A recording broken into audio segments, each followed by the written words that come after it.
Today, we're going to be talking about continuing education. This is part 1. So if we could turn to slide 2, please.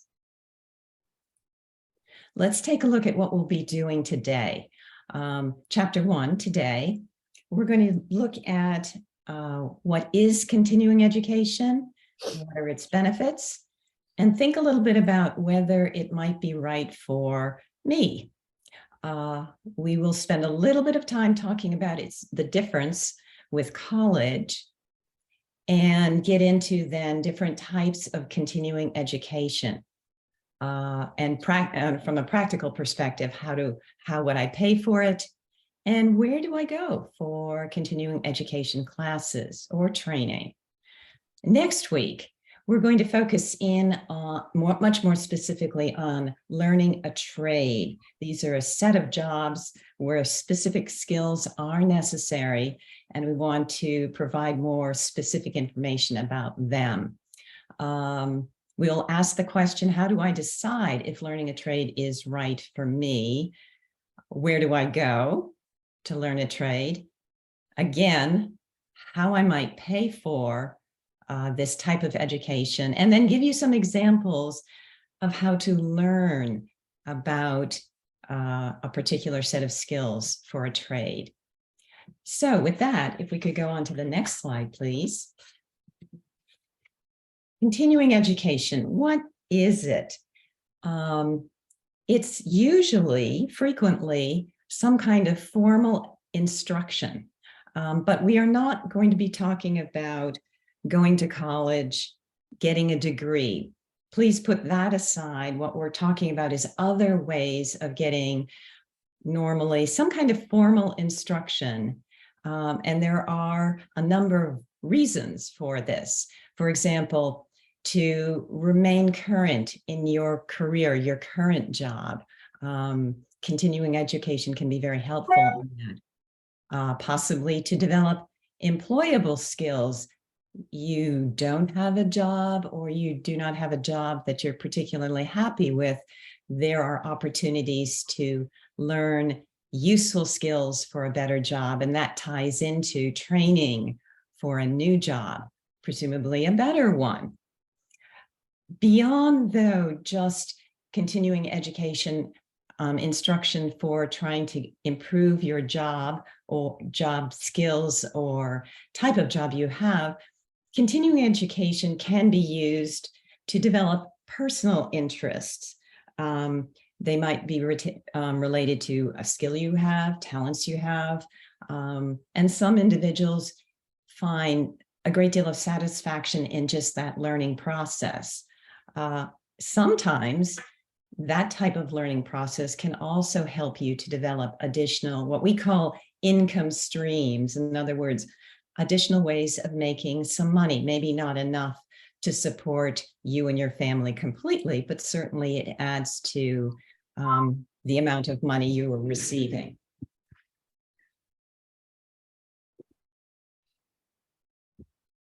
If we could go on to the next slide, please. So let's just take a moment and ask, what are some of the things you've learned recently? Could be from work, could be from a class, a book, a friend, possibly the internet. There's lots on the internet, or a TV program. Could one of you just give a quick example of something that you have learned recently within the last few months? Doesn't have to be last week. An example? Panel?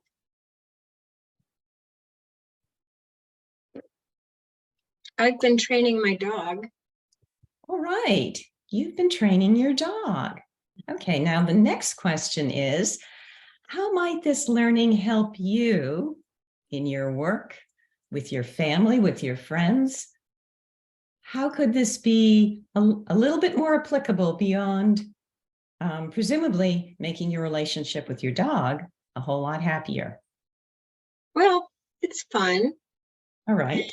Other people like seeing it, but also when you're working with your dog and you're thinking about what kind of rules and how you communicate and letting them know what it is that you need, those are all skills that you can use with people too. So Wonderful I point. think communication skills improve.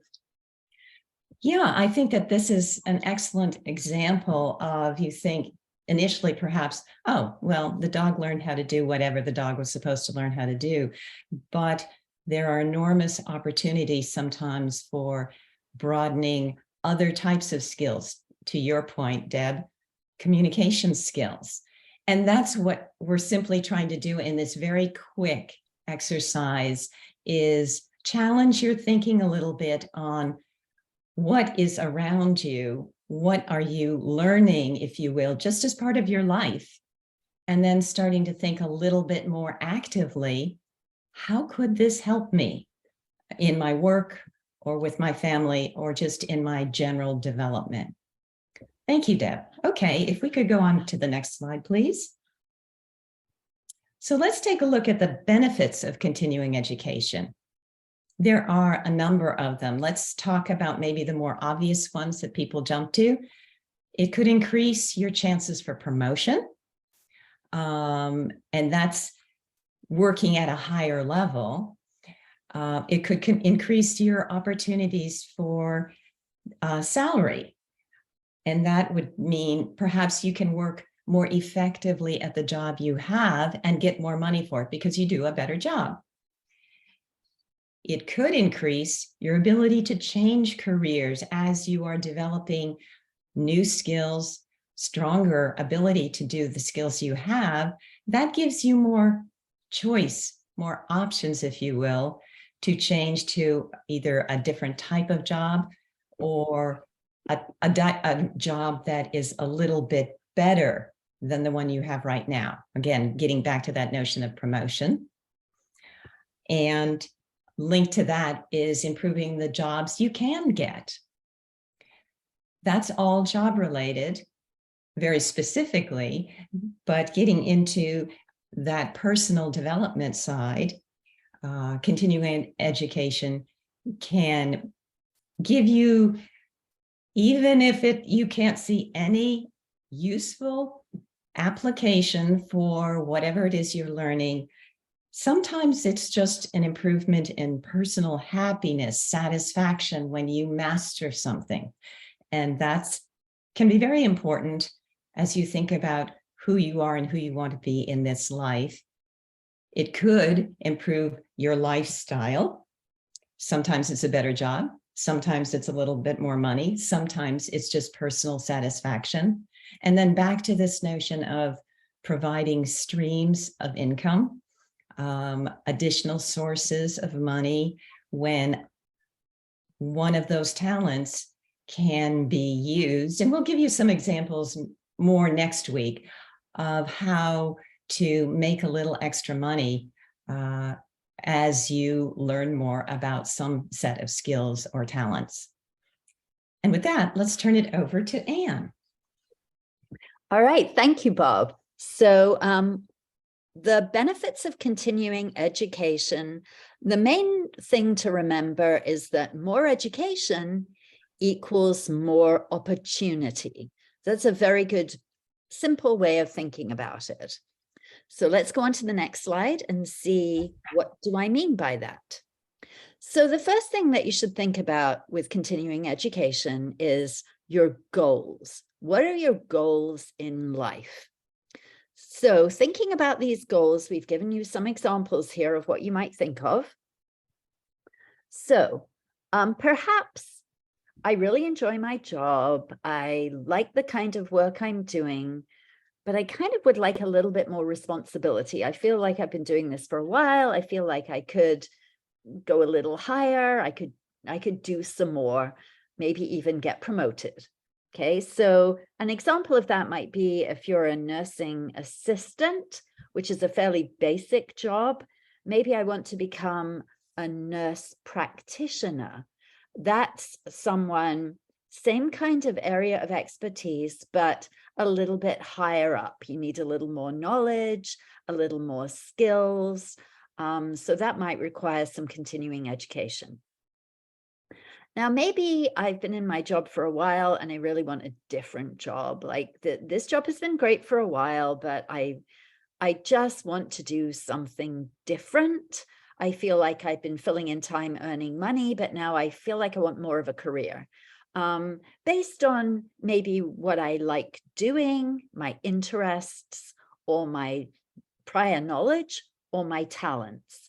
An example of that, and actually this is a real life example, is that we knew somebody who started off as a landscaper. So he kind of needed to earn some money. He wasn't sure what he wanted to do. So he got a job as a landscaper. But what he really wanted to be was an electrician. That was his interest. He had done some electrical work in the country he came from. He really just wanted to become qualified as an electrician. So again, there was a very specific goal and a very specific path of continuing education, which we will certainly talk more about next week. He wanted to have a trade or a vocation, and that was something that required some more formal education, and we will talk more about that next week. So maybe I just want to develop my personal interests, as Bob just said. Maybe I'm a parent, you know, my maybe 2 children are in school, but maybe I'd really like to become a volunteer at the school. And there are maybe some specific things they're looking for some help with, as I once did, cataloging the school library. So that required some specific skills. I said I really wanted to do that. And the lady in charge, the librarian, said, we'll need to train you. So I went in and had some training, and then I was able to help them with that. So again, that's, you know, not everybody will have that specific thing that they are doing, but, you know, if you want to be a school volunteer, there may be some particular job that they want you to do, and it might require a little training or a little more knowledge or a little more learning. And finally, maybe I have a job, but maybe it doesn't have very secure prospects. You know, maybe it's like a part-time job or an hourly paid job, and I really want more of a career. So I'm thinking about what I could do, how much time I'd be willing to put in to be trained. An example of this, again, might be a waitress.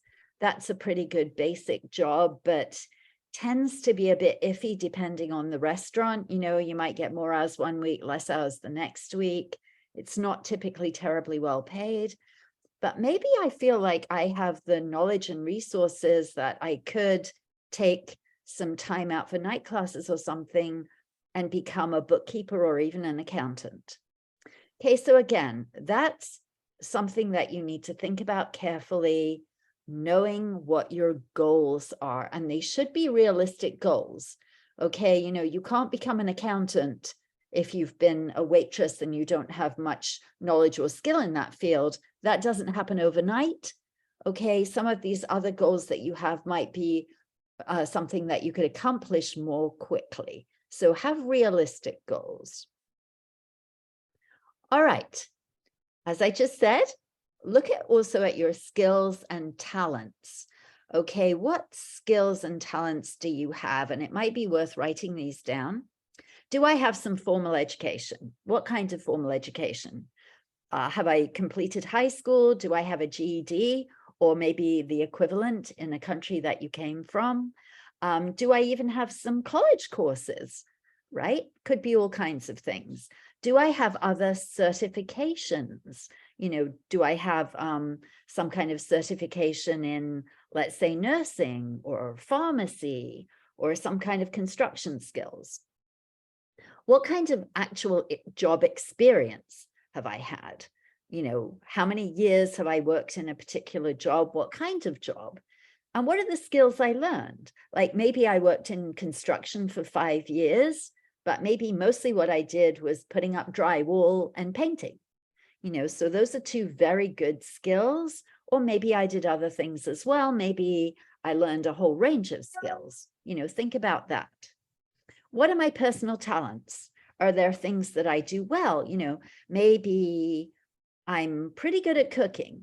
maybe I could do more about that and turn that into what Bob mentioned, an additional income stream. Maybe I could start doing cakes for, people I know, and then maybe people that I don't know. Maybe if I get a good reputation, people would start asking me to make birthday cakes for them, something like that. And along with that goes personal interests. So those two things kind of go together, things I like to do, my hobbies. Maybe I like to kind of tinker around with my car at the weekends. Maybe I'd like to be an auto mechanic. Maybe that's something that I just really enjoy doing. And maybe I want it as a full-time job, or maybe I want it as something I could do at the weekends to help out my friends who would maybe pay me for that help. Okay, so all sorts of things there that you can think about. All right, and on the next slide, again, is continuing education still right for me? Now we're thinking about knowing your resources. So this is really important. As I mentioned with accountancy, it's all very well wanting to do something, but you have to be sure that you can do it. And this includes thinking about these 4 things: time, money, equipment, and English. Do I have the time for it? So if I'm going to take some classes, can I fit that into my schedule? Will I have time not only to take the classes, but to do the homework, the practicing, maybe the lab work? Can I fit all that into my schedule, or does it mean changing some things in my current schedule? And can I do that? Do I have the money? Okay, if I'm looking at paying tuition, that's a cost. Maybe I can get a grant or a loan or some help with the payment, but I have to know how much the classes are going to cost. And I have to know whether I have to pay for other things, not only tuition, but also maybe materials, maybe transportation to get to those classes, maybe all sorts of other things that come into play that are going to cost me money. Equipment. Maybe I have to buy a specialized computer. Maybe I have to get my current computer upgraded, especially if I'm going to take courses online. Do I need to pay for internet access? Do I already have that? Do I need to pay for better internet access? And that's not only the hardware, which is the actual computer itself, but also maybe the software, which means the programs that it comes with. So maybe I need some computer and other equipment upgrades. Okay, think about how much those will cost you. And again, can you afford it? And then last and very important is your level of English. So you have to be sure that you are comfortable reading and speaking in English, both of those things, okay, not just speaking, but also written English. Are you sure that those things are up to what is needed for that job? Okay, so maybe a lesser job might require lesser skills in English, but if you're going for, a more up there kind of job, like being an accountant, for instance, you might only need not only, regular conversational English, but you might need to be able to understand the more technical terms of that job. Same with being an electrician, that has some very specialized vocabulary, and you will need to be at a high enough level of speaking and writing English that you're going to be able to cope with that more specialized vocabulary as well. Okay, so very important to be sure that your English is at a level where you can cope with this continuing education. Okay, otherwise you're going to be wasting your money. All right, so before I turn it back to Bob, does anyone have any questions? You can always put questions in the chat. We will be monitoring that as we go along. So if anybody has any questions, now's a good time to put them in the chat. Otherwise, on an ongoing basis, and we will also stop again at the end to see if anyone does have any questions. Okay, but if there's nothing, we will continue. I'll hand it back to Bob. All righty then.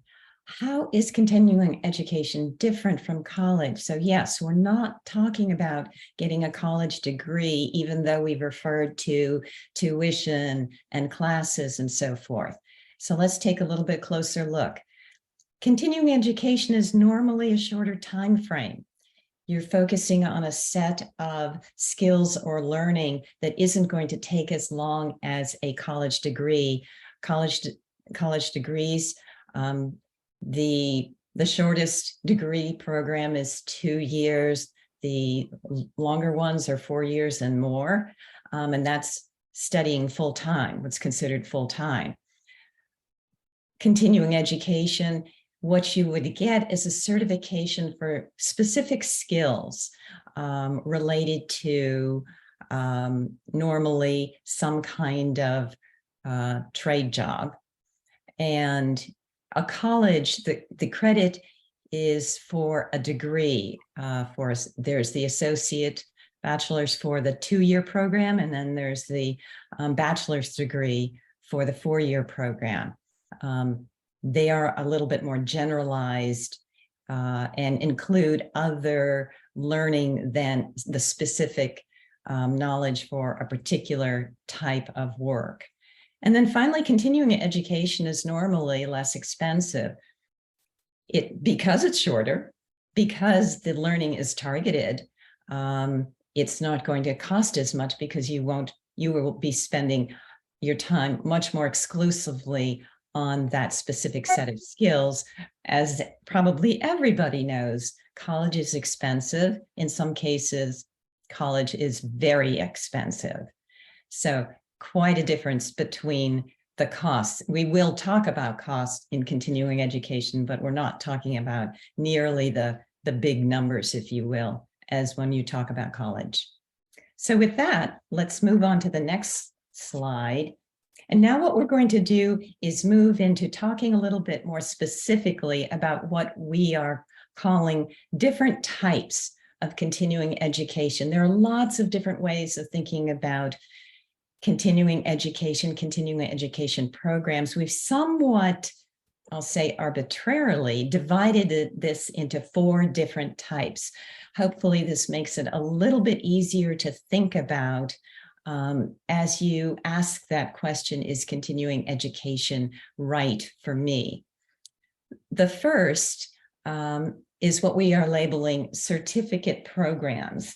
Now, these are a specific set of classes, usually focusing on job skills, and what you would get at the end of this set of classes is a certificate that says you have met the skills, the knowledge base for this particular program.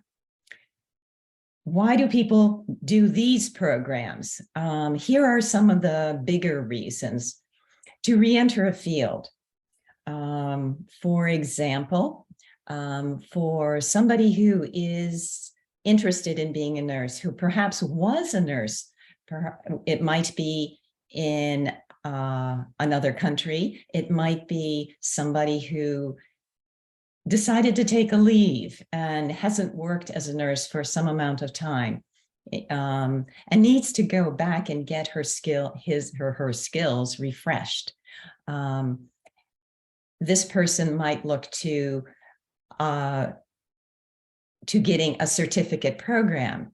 And as you can see above, yes, you might get this program at a college or a community college, perhaps a trade school.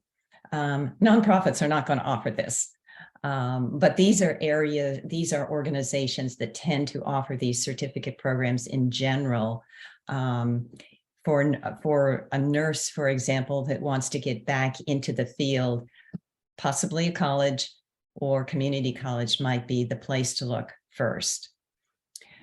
Another reason for these programs, for example, to learn a basic skill. Back to some of Anne's questions about your interests and your talents and so forth. There's the example of electrical wiring, and remembering that individual who was interested in that,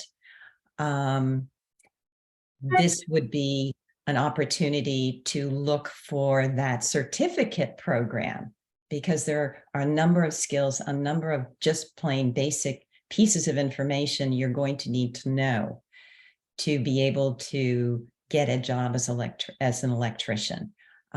trade schools, community college, some nonprofits, it depends on the nonprofit's scope, would be places to look. And the third possible reason for these certificate programs is to increase your skill level. So you're thinking, here is my work interest. I know something, but I need to know more to be at the level that I want. To Anne's point earlier, we're using the example of an auto technician, possibly a trade school, might be the best place to look, but perhaps a community college as well, for a specific certificate that's going to give you the knowledge and the skills to be able to be a highly qualified auto technician, not somebody who's just helping out his friends on the weekend. Okay, that's one type. Second type is what we're labeling individual classes. You don't have to go and get a certificate. At community colleges, at nonprofits, at museums, online, we could keep listing different areas that offer individual classes. People who go to these individual classes, what are they hoping for? What are they looking for? Here are some examples. To learn a language, to learn English.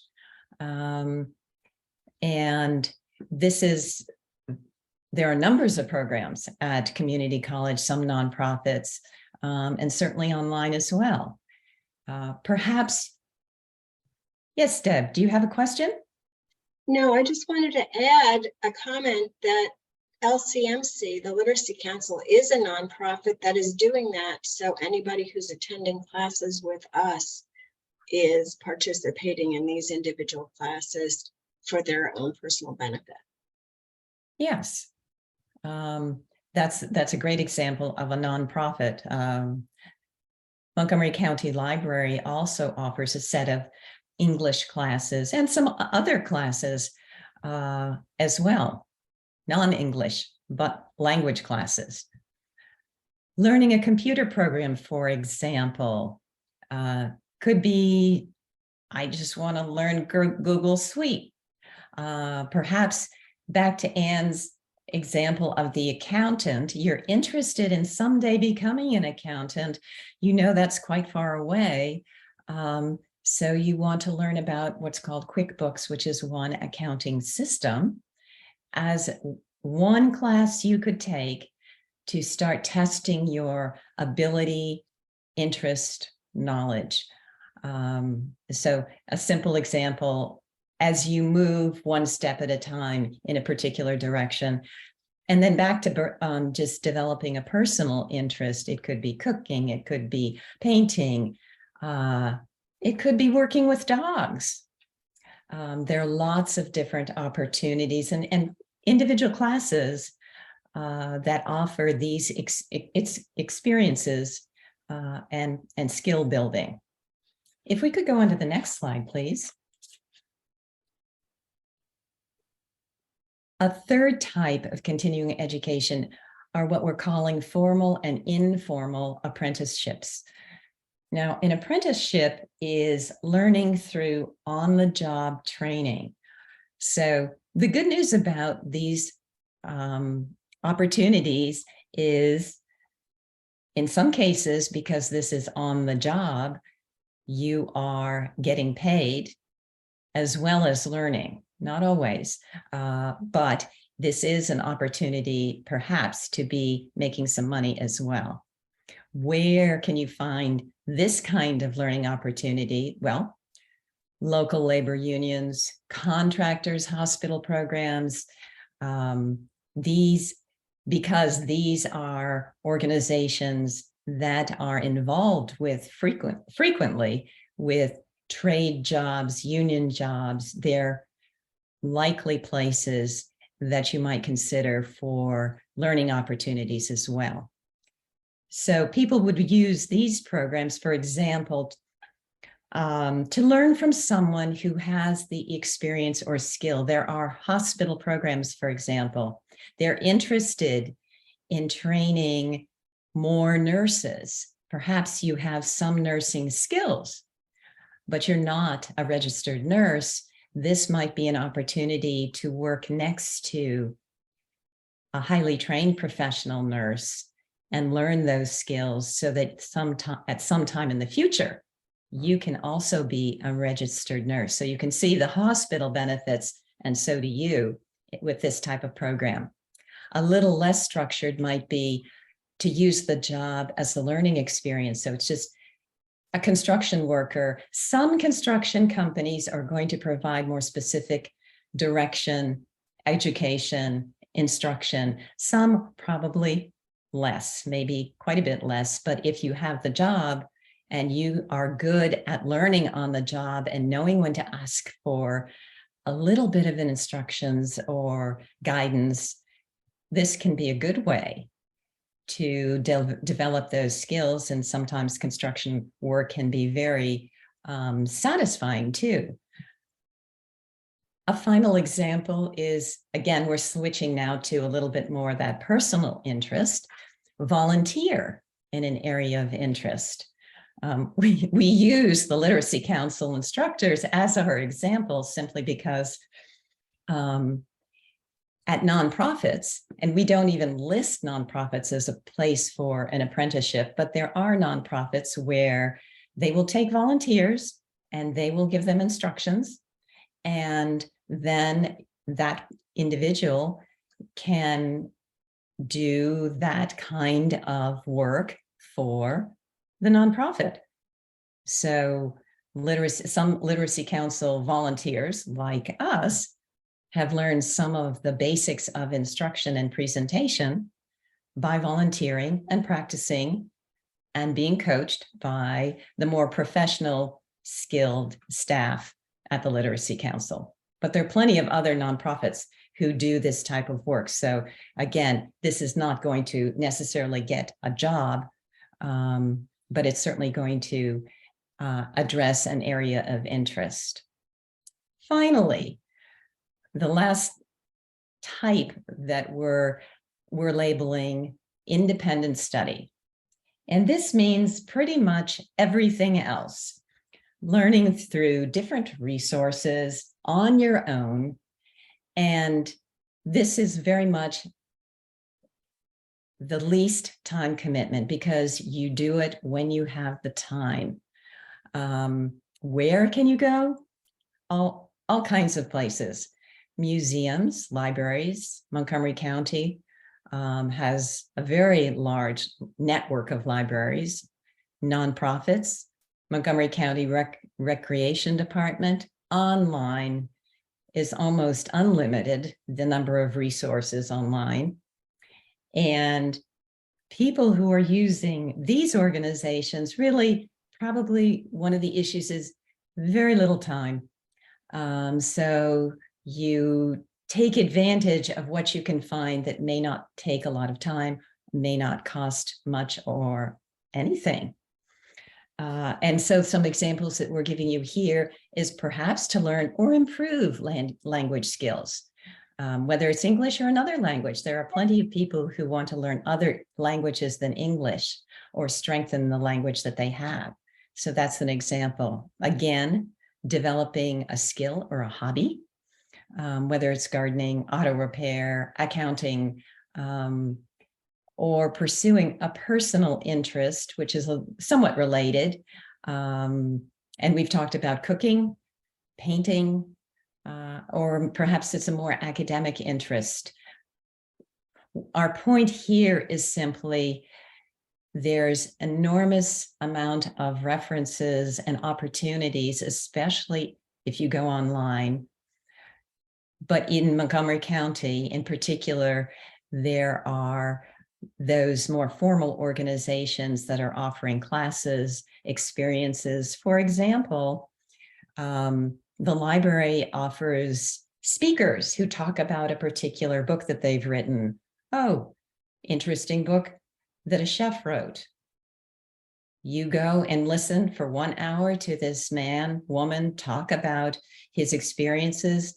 That gives you the idea of perhaps I could do that. I could learn more about whatever it was that person was talking about, cooking or whatever, and then start to look for the class.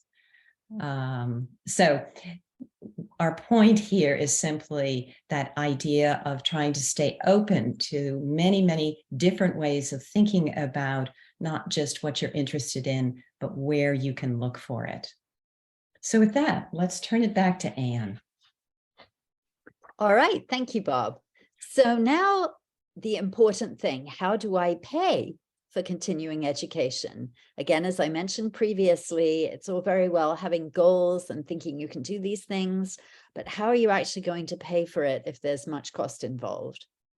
First thing is to, if you currently have a job, look into what your employer can offer you. Okay, don't be afraid to ask your employer if they have programs for you to undertake some continuing education. As Bob mentioned, oftentimes this can be a benefit to your employer, okay? You having more skills as an employee or more knowledge is really good for your employer as well as you. So, and sometimes the benefit can be not only that your employer might give you some tuition assistance, but might also give you some paid time off to take some classes. So, especially with, some of the bigger employers, certainly companies that are huge will be much more likely to have some of these programs available for their staff than a tiny little business that's barely getting by. So always start by asking your employer if they offer any kind of assistance with continuing education. You can also apply for what's called federal financial aid. This means financial help from the government, whether it's usually it would be something like a grant or some money that they will kind of loan to you, but you have to pay back. Sometimes it can be more of a scholarship where you don't have to pay it back. And this can come from many sources, all kinds of loans from banks, other kinds of financial entities, as well as the government. You can also, apply for more like scholarships that don't have to be paid back, which might come from entities like, or organizations like churches, nonprofits. I know my church gives out several scholarships every year for people to continue education. You just have to fill out an application. Some of these will not be a lot of money. Some of them might be quite a lot of money. I would definitely encourage you to apply for them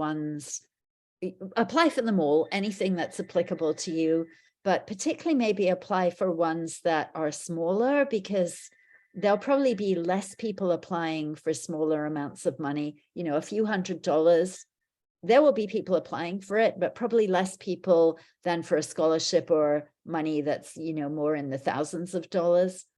So, and especially if it's certain types of scholarships and things, you can probably apply for as many of these as you are able to. So it's not, you can only apply for one. Anything you can find, you can apply for. So again, there are scholarships, there are loans, there is financial aid, and you do have to be careful to find out whether you have to pay it back or not. Okay, that's an important consideration. If you have to pay it back, you have to make sure that you can, in fact, pay it back. So the way to find this out is to Google. We always recommend a lot of Googling for you to do your research. So Google what scholarships are available for the industry that you're interested in.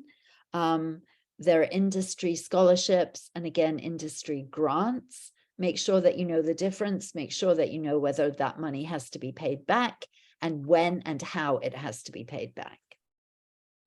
I just mentioned apply for everything, especially scholarships that you can find.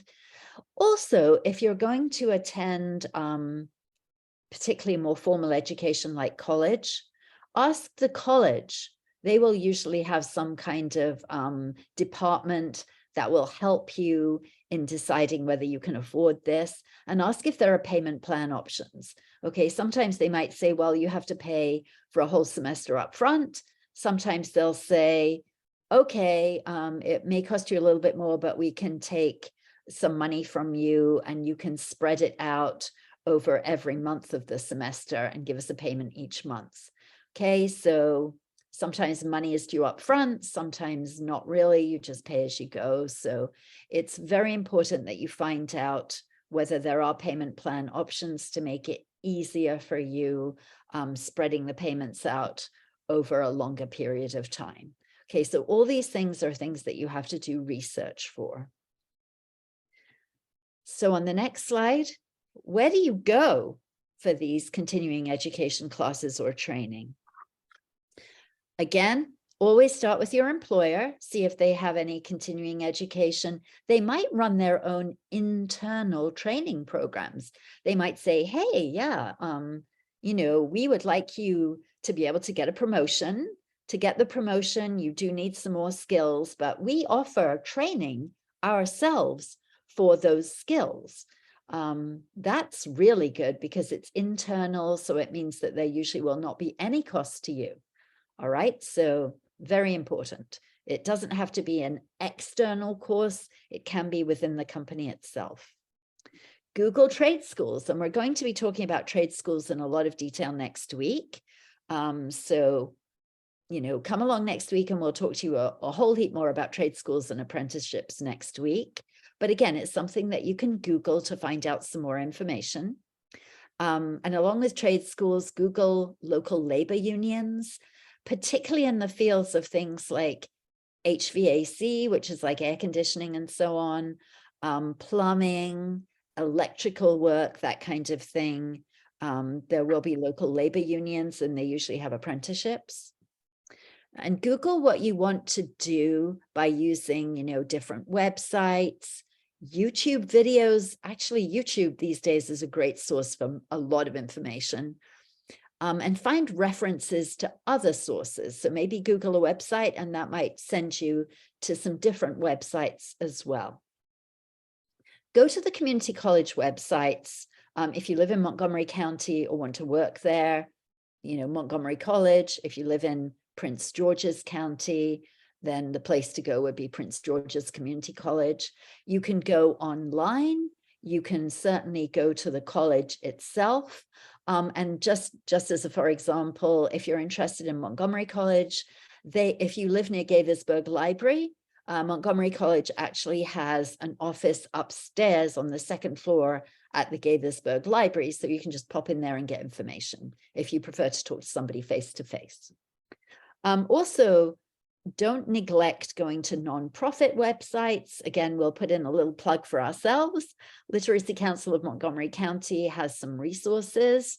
If you go to the website, the public libraries, as Bob mentioned, are a great resource. They not only offer classes and speakers themselves, but also they have a lot of online resources. And go in and talk to the reference librarians. They also have a lot of resources that they can help you with. And finally, the Smithsonian Museum. So just note the Smithsonian Museum is the collective name for a whole group of museums. So there are a lot of museums that are under that category of being the Smithsonian Museum. So go to that website and you'll find a ton of information about all sorts of different museums and other related resources. Okay, so that's quite a lot of places that you can go to find out more information. And on the next slide, we give you a couple of websites. So we will be sending you this presentation. And when you get the presentation, you'll be able to click on these links. The first one is for the as I just mentioned, the Literacy Council ourselves. And here we're giving you a link to computer skills and digital literacy. Very important skills to have these days, you know, always useful. And there are some good classes that we offer in this and some good resources. So don't be afraid to Google that and get some more information. And then also here is a link to Montgomery College's workforce development and continuing education. So again, great resources. We're just giving you a start there. All right, so that's everything I have to say today. So please, if you have any questions, do be putting the questions in the chat, or I will ask again at the end after this slide, just to see if anybody's thought of anything. But what we covered today, quite a lot, all about continuing education. We discussed what exactly it is. What are its benefits? Is it worth doing? Thinking about, is that actually right for me? How is it different than college? And here we're talking about sort of the main 4-year college experience. You know, some of these continuing education pieces may be held at a college, but maybe not a whole formal 4-year experience. What are different kinds of continuing education? Bob talked about that at length. Can be from something as simple as watching a YouTube video, or getting your friend to teach you how to make better desserts. Or it can be something a bit more formal, like a certification that maybe takes 2 years at a community college. How do I pay for it? I just went over, you know, lots and lots of ways to pay for things. Some things are free, might not even need any money. You know, watching a YouTube video costs you nothing as long as you have the internet access. So, but again, you know, think about these things before you take the plunge for an expensive course. Make sure that you can pay for it. And then where do I go for continuing education classes or training? And we gave you a couple of little websites to start with. So just a heads up, next week we will be talking a lot more about the particulars of what's called trade schools, which will include vocational training and also apprenticeships. So there'll be a lot more information forthcoming on those topics next week. Does anyone have any questions? Last chance to put questions in the chat. Otherwise, I will hand it back to Zoe to close this out. Thank you all so much for coming and listening this week.